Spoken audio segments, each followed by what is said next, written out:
to start our 2022 series with Dhoya Snijders. He's the Counselor for Innovation at the Dutch Embassy in India. And Dhoya, a very warm welcome to you. And thank you so much for taking your time on a Friday afternoon to be with us. Well, thanks. It's an honor to be here. Thanks for the invitation. I had to skip a pool party that we're having today at the embassy party for this, but I think it will be well worth it. Okay. Oh my God. So we have to compete with the pool party. Okay. So I promise you, it will be not boring. It will be a bit entertaining and interesting, especially because we want to know about you, how your work has been here so far in India, and what is currently going on between India and the Netherlands in terms of collaboration in research and innovation, right? So my first question to you, Dhoya, are you related to Wesley Snijders? It's a good question, but unfortunately that is not the case. Wesley Snijders, the surname you write it a little bit differently, but can you hear me or not? Seems to be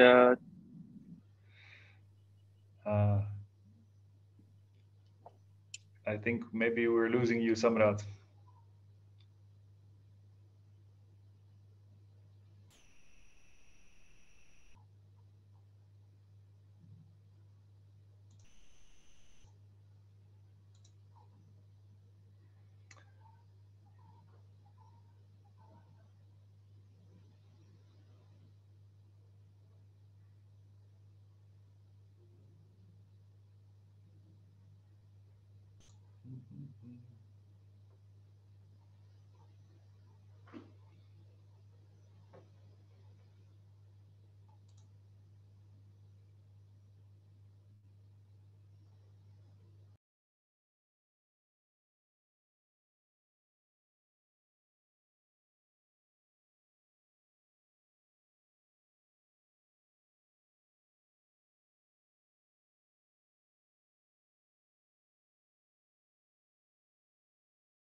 Hello. So I think there is really an internet issue from my side. I hope Dhoya, you're back, or I'm back. Yeah, good to see you. I was just about to call you, but it's good that you're here again. Yeah, sorry, we have some troubles today. Doesn't happen often, but does happen in this. Even in the 21st century, we have these problems with internet. But I don't know. Did you hear my first question about Wesley Snijders? Yes, I was saying I'm not related. My surname you write it slightly different, but also if you see us beside each other, I am maybe 50 centimeters taller than him. So very different gene line, I'm guessing.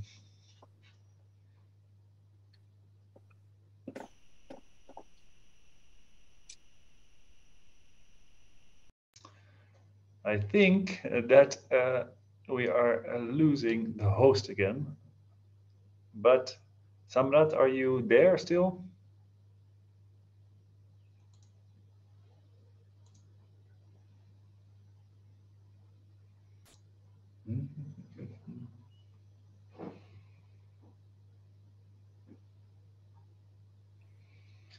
Sometimes I see that you are moving again, Samrat, but there's a lot of freezing going on. Yeah, I know. I'm just really sorry about it, but I hope now it will work. Okay. Okay. So you are not related to this very famous football player. Okay. Exactly. Yeah. Okay. So let's go straight into the more serious questions. Dhoya, can you tell us a little bit about yourself, your background? As we know, you have been a researcher yourself, and also if you could tell us a bit about your previous work and how it has led to your current position as a science counselor here in India with the Netherlands. Yeah, sure. I think actually now that you started about Wesley Snijders, my name also reveals a little bit of my background. So I have an Irish mother and also an Irish first name, and a Dutch father who is not related to Wesley Snijders, but also a Dutch last name.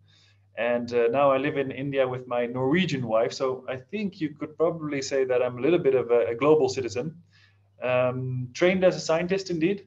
I did my PhD on public administration. I did actually in Southern Africa, in South Africa, where I was looking at environmental policy. And until quite recently, I was working at the Rathenau Institute. So this is an institute, it's basically a science-based policy think tank in the Netherlands. It's linked to the government and it advises the parliament on science, technology, and innovation matters.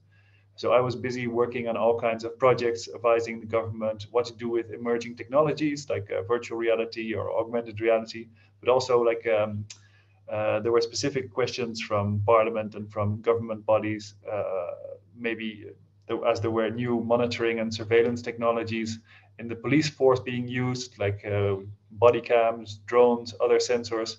We were asking the question, how can we use these new technologies in a responsible way? What do citizens think of it? So very important debates to have as technology just keeps on growing and getting stronger and more pervasive in our lives.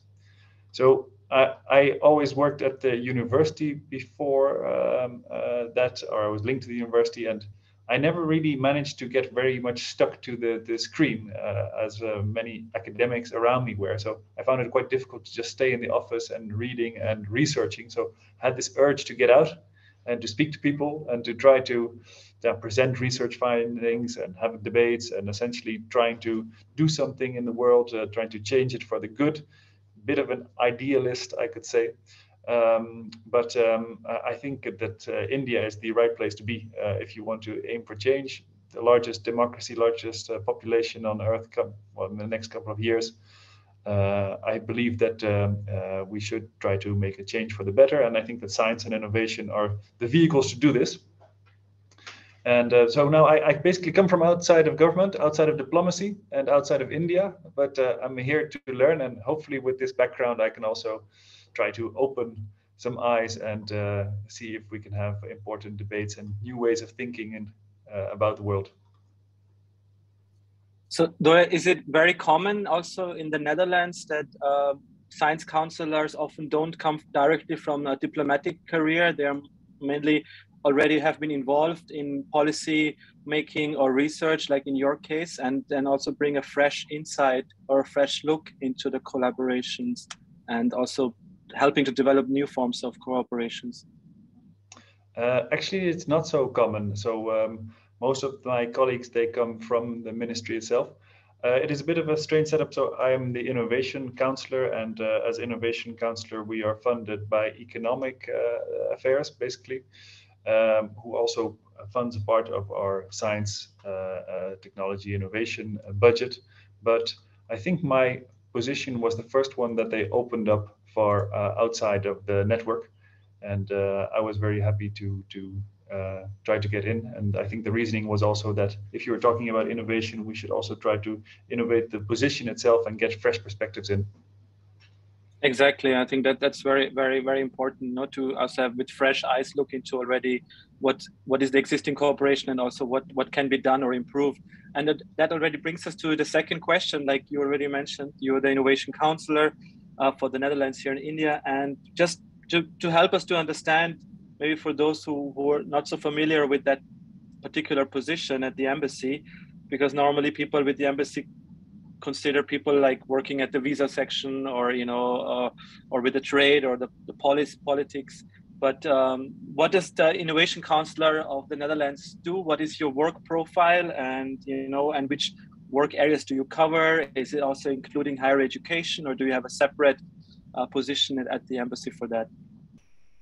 Yeah, so we've got a different organization working specifically on higher education. It's Nuffic NASO, but just to give a little bit of insight, we have invested in international science and technology collaboration for a few years, and I think that our network is one of the most exciting or interesting advances in that. So we have this Netherlands Innovation Network, which is a global network, and now we are based in 17 priority countries. So these are countries of which we say, here we really want science and technology collaborations and try to advance our science and technology agendas. So in India, we are quite well represented. We have 3 offices in Bangalore and in Mumbai, and I am in Delhi. So we have actually since today 6 colleagues. One new colleague started today. And as an innovation counselor, basically, I'm coordinating the work of these great colleagues, and I'm the linking pin also with The Hague. And we're doing different things. So we're trying to get like classical science programs off the ground, working on visiting doctoral programs, also with our science funding agency in The Hague, but also trying to set up new research programs and more kind of create consortia between scientists, between governments, and also between businesses. I also like to try to have the ambition to bring in citizens and bring in the public to work on different kinds of challenges together. So we're really trying to, I think the idea of the network is that in the Netherlands, we've got pretty much a world-class ecosystem on science and technology. And to stay good and to improve this even more, we have to make more connections globally, which makes the Netherlands a more interesting country to work with, but also which extends our reach and our impact, and makes us a stronger network. So we've been in India since 2006. In the last about 15 years or so, we've been working on like making the groundwork for bilateral cooperation, and now we really have to build. So I see our roles as constructors of this ecosystem. We have to build and extend it, and try to venture into all kinds of new niches and domains. I don't know if that answers your question. Were you also asking what we are specifically working on, or?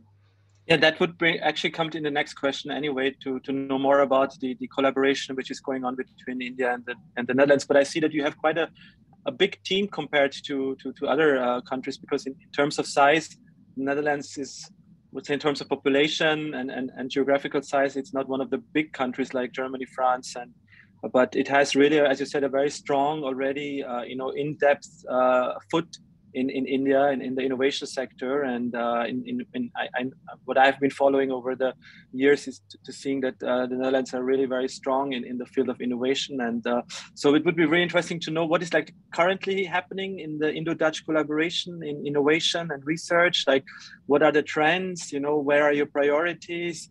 What's happening right now? And since you arrived, like what you see, like where is the strength in the collaboration right now? Between India and I think we really see like knowledge and innovation as our key selling points in the world. So that's why we are also investing in it a lot. And I think that since 3 or 4 years, we're much more working on a mission-oriented approach, also for innovation, also for science. And what we see is that we try to just look at our societal challenges. So for instance, in the Netherlands, we've got a lot of water issues. We are under sea level, as you know. So rising water levels, flooding, they present huge challenges to us, maybe even existential challenges, but also extreme weather that we are having more and more affects how we grow our food. There's all kinds of health issues. So we want to look at these kind of goals, not only in our national policy, but also in our international policy and cooperation. I think in India, we've found a really good partner to work on these kind of things, because we've got the same framework, these sustainable development goals that we both believe in. So what we basically did together a couple of years ago is do a scoping exercise and say like, what is the expertise of the Netherlands? What is the expertise of India? And where are we lacking expertise, or where can we actually learn from each other? And we came up with this knowledge and innovation agenda. So this is this bilateral long-term agenda for teams to work on. And we call it WA. And Samrat, you probably speak Hindi, right? Thoda. Yes, I do. So you know the meaning of WA. Yeah. So it's like awesome, right? And I believe also WA is something like here, isn't it? Yeah, exactly. So our agenda is called WA, but it stands then for, as I was mentioning, these societal challenges: water, agriculture, and healthcare, WAH. And we've got a big exclamation mark behind it, because we are looking at the key enabling technologies that can make like an impact in these sectors. So with this kind of agenda, we want to work specifically on these domains, and also move from basically a project by project approach, which we used to have in the beginning, where each project you're looking for funding and looking for a new network, to a long-term programmatic approach. And I think India was the first one internationally that we kind of set up one of these agendas with. So we're quite proud that we are working on this long-term agenda now together. I see. Is that Schiphol Airport in the background? Yes, it is. Yeah. one Is of there? our infrastructure hubs. Okay, okay. And the pronunciation is Schiphol. Schiphol, right, right. Okay, Very yeah, good. This is very, always a very. very easy way for us to determine if someone is Dutch or not. If we ask people, "Can you say Schiphol?" and someone in the Yeah, chat doesn't see anything, but it's actually on this banner here. exactly here. Yeah, there you can. I just spotted the KLM Boeing 747 there, so I thought it must be Schiphol Airport. Exactly. Yeah, but just talking about the like exciting scope analysis you made and the priorities you're setting right now with water, agriculture, and health. Are there any projects right now, current projects, which are you would deem so exciting now to mention to us, to share with us? Like, are there any current projects between India and the Dutch research labs or industry or businesses which you think were really like you would like to highlight to us, or So you there's find quite a lot of. exciting?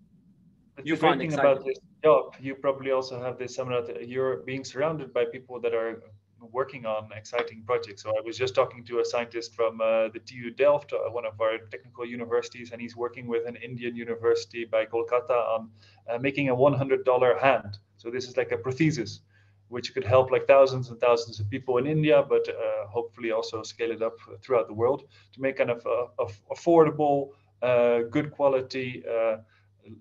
Kind of high tech but low cost medical equipment.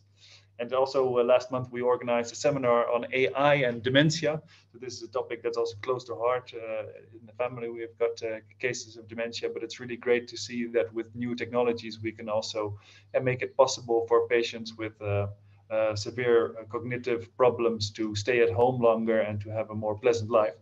But I think one of our flagship programs that we're working on at the moment is actually here in Delhi. We've been working on it for 4 or 5 years already, and it is called the Lotus Hr Project. And there, well, as you maybe know, like there's millions of liters of wastewater that are produced in Delhi every day, and they go through this Parapula drain and they discharge them into the Yamuna River. And at the moment, it is creating quite a lot of pollution for the Yamuna River.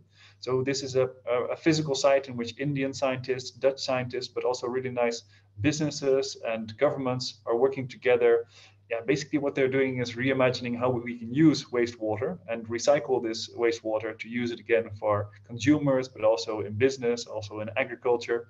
And their objective, their long-term goal is to see if New Delhi can be kind of a test site to scale up a new wastewater approach, a water approach to mega cities all over the world. Okay, and since when is this project running, Dhoya? Since 2016 already. 2016. And is it like funded by both sides, by India and that? So this is a project that is funded by DBT on the Indian side, as well as by the Netherlands, the NWO, which is our science. We've got one national funding agency in the Netherlands. But at the same time, also we've got businesses or private money in there, and also actually communities are quite involved to see also in what way should we treat the water and what do we want with the water. So it is an interesting project, and also because it's a physical site, it's a kind of way to cluster different projects together, to have different scientists things. Okay, you visited the site? Well, due to the COVID pandemic, I got a whole tour, but it was all virtual, and I've been speaking to the researchers. But now we're talking about, because I only got here in October, Samrat. Now we're talking about actually doing a visit. I've only been there off the property, seeing it, but I yet to have the official visit. Maybe it's something to do with counselors. Yeah, that would be. That was actually my next hint towards it. Is that if you were, I think it sounds very interesting. I think would also for the other EU counselors and also to know more about this project, because I think in many other European countries are also working on water, and renewable energy, and I think that would be very interesting. Maybe we could have like a visit there as well. physical led by you. And I was just in regards to what you were mentioning about this project. Do you have like does the Dutch embassy or the NWO have like annual calls like for bilateral consortia projects? Like, is there like a scheme running? Yeah, so India is a priority country for the Netherlands to work on on science and technology together. So we've got a Dutch agency has got for 5 years a constant budget to do calls, and we have been doing calls consistently with the DST, Department of Science and Technology, and DBT. But actually, we've also done work together with other agencies like METI, and now we're also talking to other ministries to see if we can get research projects done.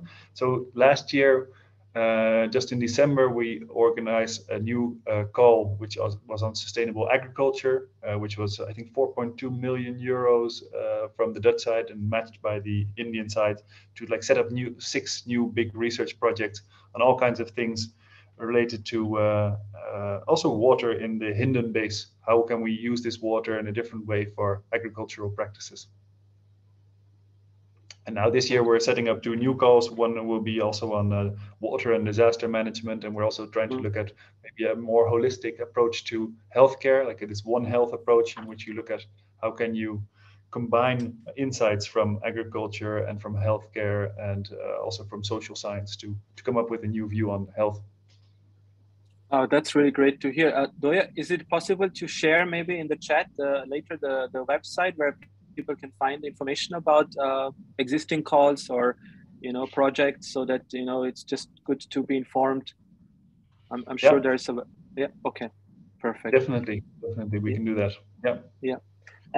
And now we were talking about what's happening in the present. Right now, you've been telling us about this very exciting projects, and especially the flagship project with Lotus. But what you see is like the trend, like what is the future of the collaboration, not only between India and the Netherlands, but maybe also India and Europe, like where you see the road going to? Of course, we had now 2 years of a very severe pandemic, which changed a lot, which brought science and research much more to the forefront, and and much more into the public.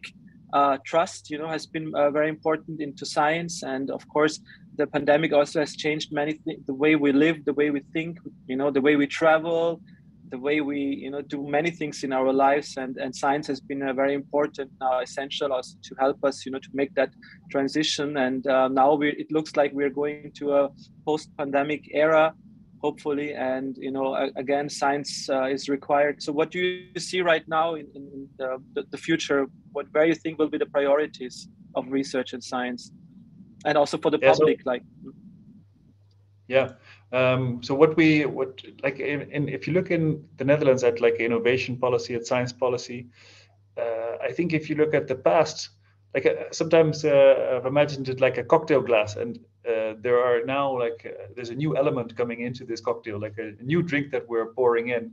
So I think until like the 2000s, the whole glass was filled with some kind of seduction policy. We tried to seduce all kinds of companies to invest in R&D, and we tried to give out money to universities to do very fundamental research. And then the last 20 years or so, we've been focusing on the creation of all kinds of public-private partnerships. How can these work together on science and R&D? But I think now, at least in the Netherlands, since 2020, we've really added this mission-driven policy to the cocktail. So we're really actively trying to accelerate transitions.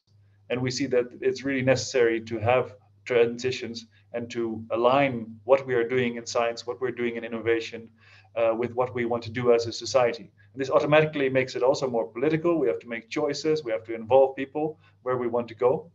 But I think it also puts the government in a slightly different role, more content-driven and more of a steering role, really trying to transform society. Of course, like the climate transition or so, that springs to mind. But I think that India is making quite a similar transition, and also asking itself, how can we use science and innovation to aim to the national good, and maybe also to the global good. You see, also now we were looking into these fiscal policies, issuing of green bonds, but also in science programs, you see more and more of connection to what we want as a society. So I think the road ahead is like, firstly, a shift to the human, to the society, to the planet, to all the things that really drive us to make a transition, and also involve communities, involve citizens, but also for us, like at a practical level, I think I'm quite inspired, maybe even a bit jealous by also science counselors here in Delhi from like Germany and the US and France, who've got a more structured and institutionalized collaboration also with the Indian government. They've got their own science and technology centers. They have funds that are like very much long-term from both sides. So I think we are also trying to look into that. And what do you think about what's happening right now in India and the innovation landscape? You know, there's a lot of strong effort from the government also to make this transition to a more digital, more green, India, and also, what do you see like as the science counselor? You of course day to day have to follow up what's happening in India. Like, what is your opinion right now? Where is India moving right now these days? Yeah, so these are the big themes in Europe. It is making the world greener and making digital technology work for us. And I see that indeed India is following this in a similar way. So in that sense, well, we also, I think that's why there are so many delegations coming to India to see, can we collaborate, can we work together?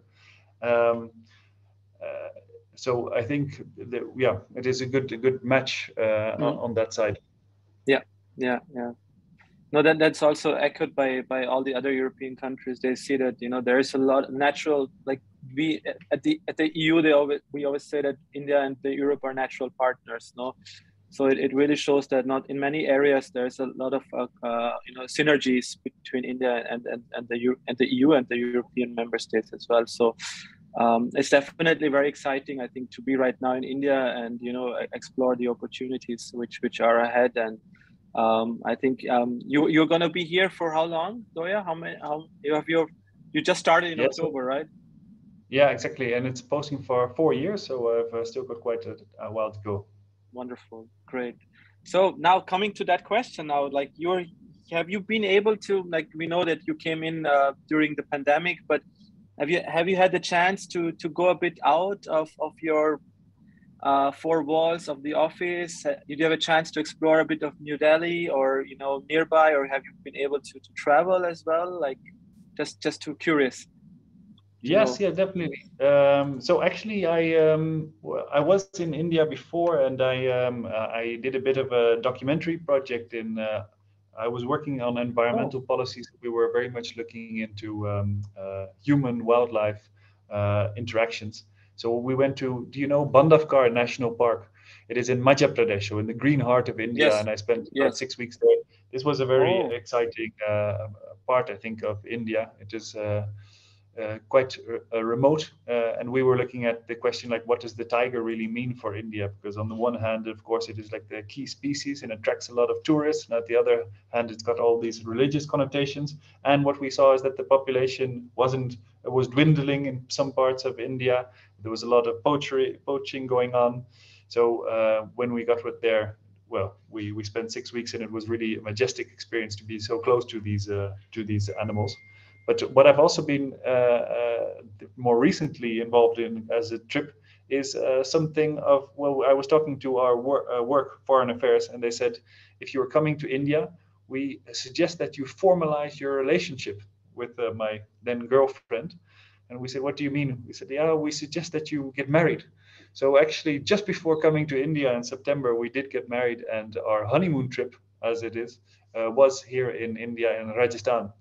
And that was also a very beautiful experience in cities like Jodhpur and Udaipur. Wow, also there, I mean, the contrast is so big in this country, because we spent our first 2 days in some kind of a palace called Umay Bhawan in Jodhpur, which was really majestic. I've never had that feeling before. And then the next 2 nights we were in a Dani. I don't know if you know these mud huts made from manure and clay. and we were just staying there and sleeping also part of the night outside under the stars, and it was just as majestic an experience, but also completely different. Wow, amazing. So congratulations, first of all, of course, newly married, and of course, happy you did your honeymoon trip here in India. And Rajasthan, of course, is beautiful state of India. And you just mentioned it, that it's a land of contrast and diversity. And that also brings me to one more question to you, Dhoya. You've been to India before, you said you did this documentary, you have been here now for more than half a year. So like in terms of not comparing, but like looking at the Netherlands where you are from, what can the Netherlands learn from India, you would say? Is there something you would say, okay, that's something really Netherlands should also do here? Or do you have anything on that? Yeah. Well, of course, the country is really immense. It's really huge, and it is really kind of a continent in itself. So it is already really amazing how actually the country manages to organize things at such a big scale. That's like 1/4 of the world population. But what I've seen is like the Netherlands, I think India is a really curious country. Has a curious mind. It really welcomes like new ideas, new players. I was just reading this book from Amartya Sen called The Argumentative Indian. I don't know if you have read it, but it's really a tip which shows that actually this argumentation and coming up with new ideas is something that is intrinsically in Indian culture. And going back to the oldest religious texts that already there, when someone said, well, the world is created by God, another character said, yeah, is that so? How can we believe this? What is actually going on? So this fundamental questions about how we live, why we should live, and how we should have a dialogue that is constant and dynamic and keep going on. That is great, and exactly the core for science, technology, and innovation. This is the mindset that you should have. So I think that is really prizeworthy from India. But also India, of course, it has some of the, on an individual level, some of the brightest minds on the planet. So there's there's so many scientists for us to work together with on an individual level. Yeah, and as you said, like the curiosity-driven society, which India definitely is, and the Dutch have always been, I remember the Dutch have always been very famous for its thinkers and its philosophers, and also scientists. So that's definitely like both have this in common, to be very curious and very inquisitive about life and at large. I don't know if you know, but René Descartes, this famous philosopher, he was in the Netherlands for a while, and at one stage he wrote a letter saying that the climate in the Netherlands is so fantastic. And people were wondering, what does he mean? But he said, actually, it's so cold and it's so bad weather that you go inside. It's not too cold there, but it's great weather to work. So you can really clear your mind and you can get working. And I'm having that now the last 2 weeks also in India, coming back from a little break. All of a sudden, I need to work with my air conditioning on. It has become kind of essential. But at the same time, it keeps me inside during the day and keeps me focused. So maybe India in a completely different and more modern way also is a great climate to think. Yes, absolutely. And of course, René Descartes, what is his famous saying? Cogito ergo sum, I think. Therefore I am, right? Therefore I am, exactly, Yeah, the dualism. So I think we also will take, of course, now questions from the audience, but I just had a last question from my side before we open the floor to our audience. Dhoya, now it seems like we're getting to the end of the pandemic, hopefully, and things are opening up. Again, it's possible to have physical meetings, events. So what are your plans now for the next months? Like, where are you traveling? Are you having any events coming up, which, would be nice to know for us? What's going on in the next months from your side, from the Dutch side?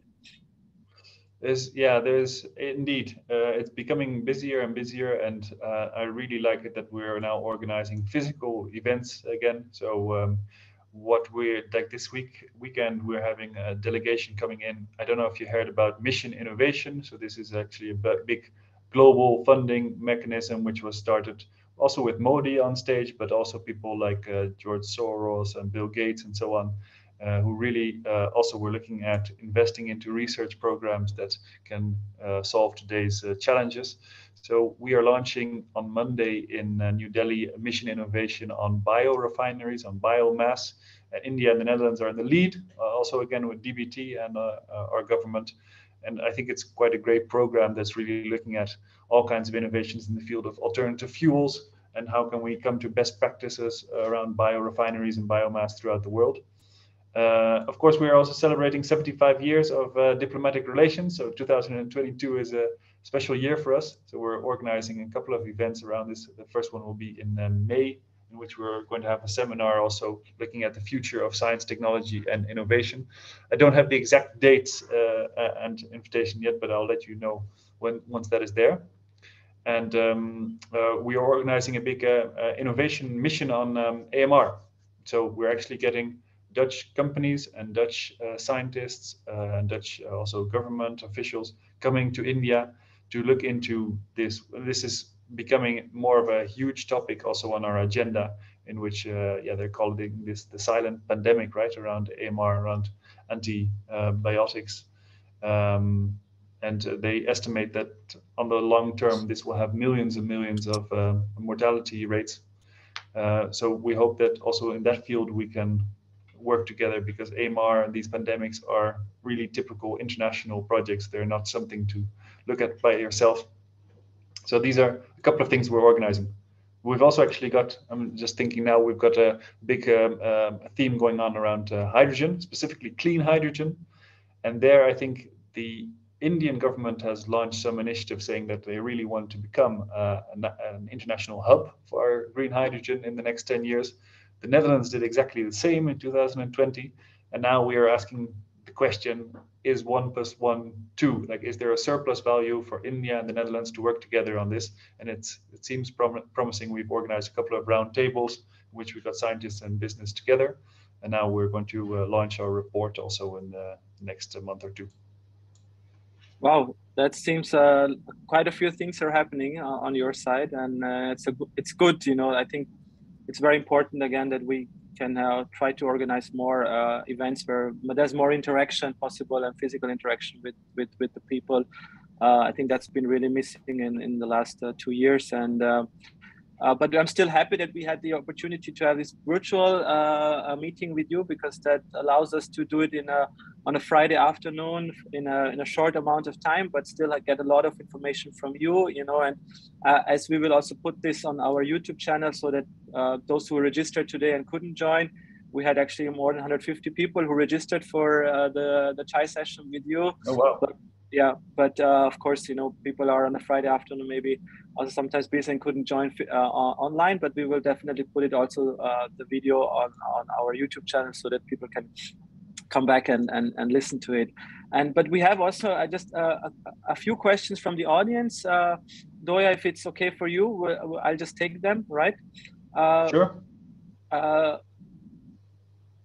There is from Sudhir Kumar Jha. He's writing, we are a science and tech cluster based out of Bhubaneswar, and we wish to understand the way we could understand the research collaboration opportunities. I think you already mentioned it, that there are bilateral co-funded calls in different sectors, but maybe you could just repeat that for Sudhir, where he can find information on that. Yeah, exactly. If you're looking at specifically these science calls, we publish them and then they're open for a few months in which scientists can respond to them. So there's not one open now, but the first half of this year we'll be opening 2, one on One Health approach and one on disaster and water in the water atmosphere. But at the same time, if you're looking, there's many more kind of collaborations going on. So you can always contact me to find out in a specific theme if we're working on it and if we can mean something for you. Also, we have a LinkedIn page, which is quite popular and also updated on a almost daily basis. So that would also be a great way to visit us. And we have also our embassy site in which we also have a section on innovation and science. Mm-hmm.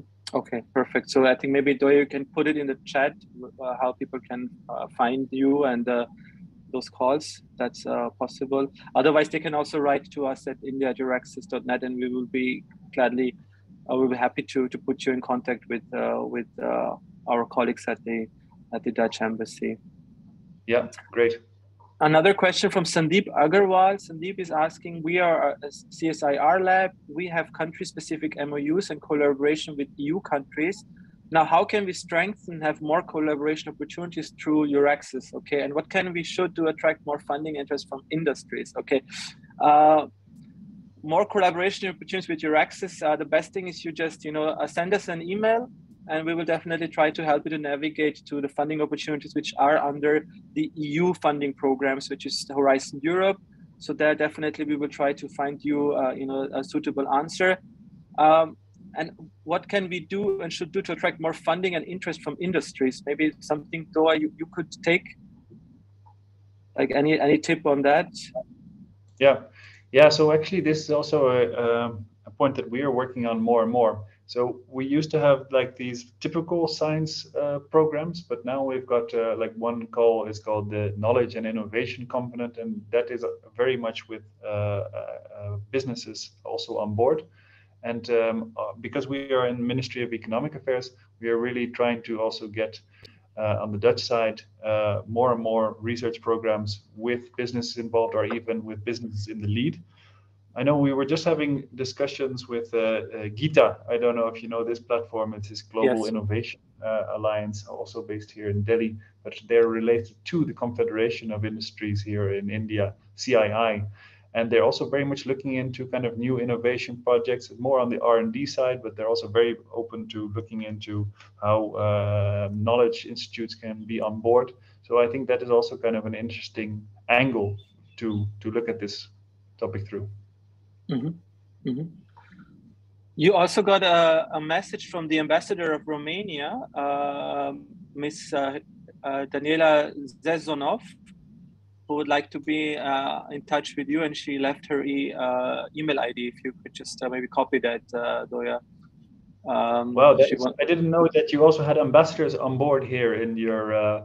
It's the first time. Dhoya means you have you were attracting interesting people. So it's the first time that the ambassador joins the chai session, but it's very nice of her, and so she wanted to meet and talk sometimes with you. So I see the message now. Yeah, I'm impressed, Samrat, that you got such a great audience together. I actually met Daniela once, and indeed they're working on creating a similar post. So I think that myself and maybe also some of the EU counselors can give her advice, or at least yes, absolutely. I'll definitely send her an email.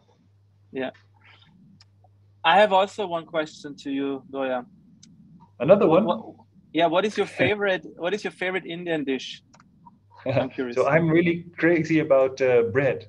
It sounds boring, but I think actually it was an eye opener for me coming to India, and like nearly every week I'm trying a new version of bread. And especially here in North India, of course, you've got the parathas, and of course you've got the puris, and you've got the chapatis, and you got the rotis, and you got the naan. But it seems to be an ever expanding list, and each shop and each restaurant makes it in a slightly different way. They either fill it or they put it with the garlic or whatever on it. And I'm really a big fan. So it is a very basic ingredient, but it really makes my life. Basic, but very important, very important. Like, especially I totally support you on that. Like, bread is amazing. The different varieties you can have with your meal. Yeah, exactly. I see there was one more question on,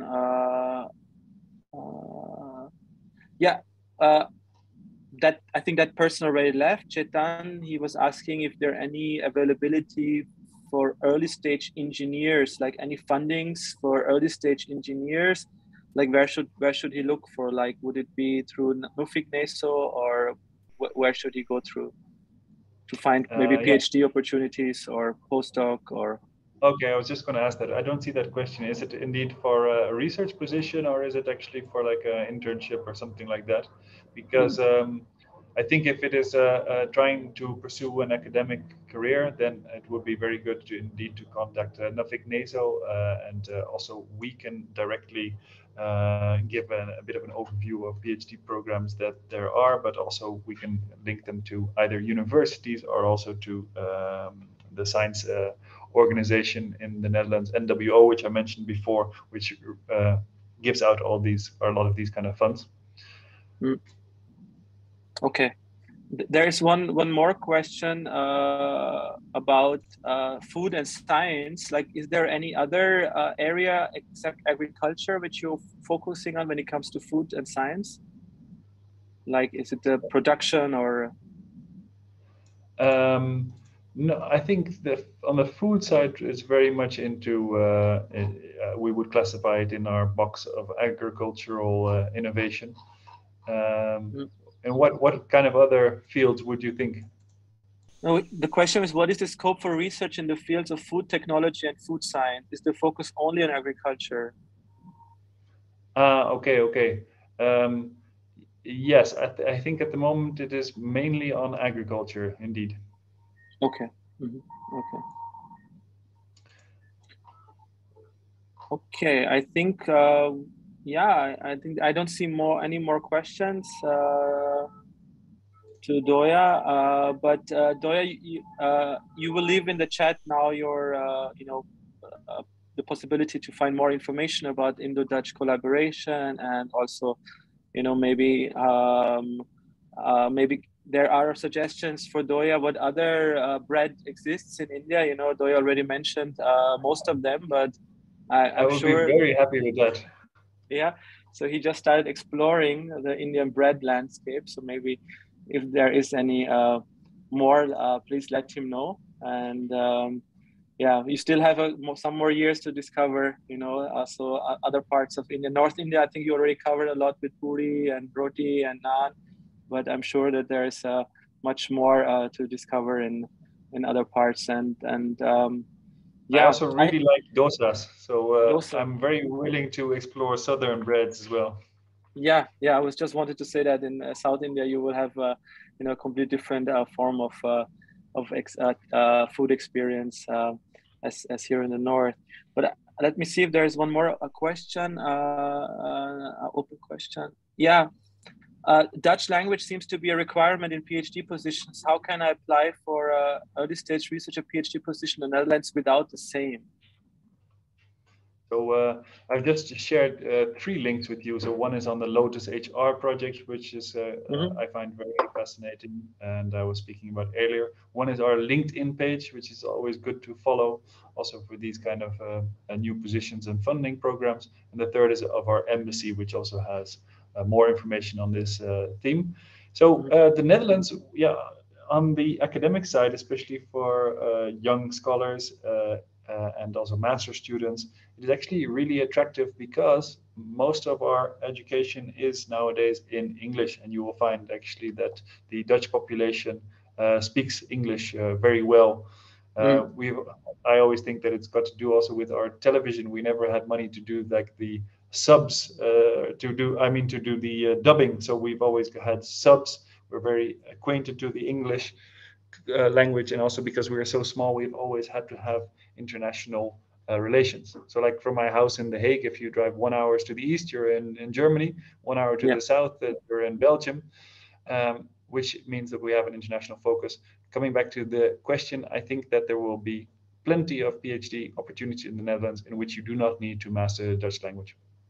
Yeah. And there is also a lot of Marie Curie actions, PhD doctoral networks, and postdoc fellowships are available also through Dutch host institutions, and there, of course, the working and research language is English, so it's not a requirement or let's say it's not everywhere a requirement to know the Dutch language. So it's a very international programs available at Dutch universities. Okay, I would say we end it here today. Dhoya, I really enjoyed it, and I hope to see you pretty soon, live in person. at one of the next upcoming meetings. But it was a real pleasure, to have you here with us and to start this year's Chai Science Diplomacy series. And I wish you, all of you who've joined, thank you so much for staying with us. And I hope you also, find it very interesting. I did it, definitely. And so I wish you a nice weekend.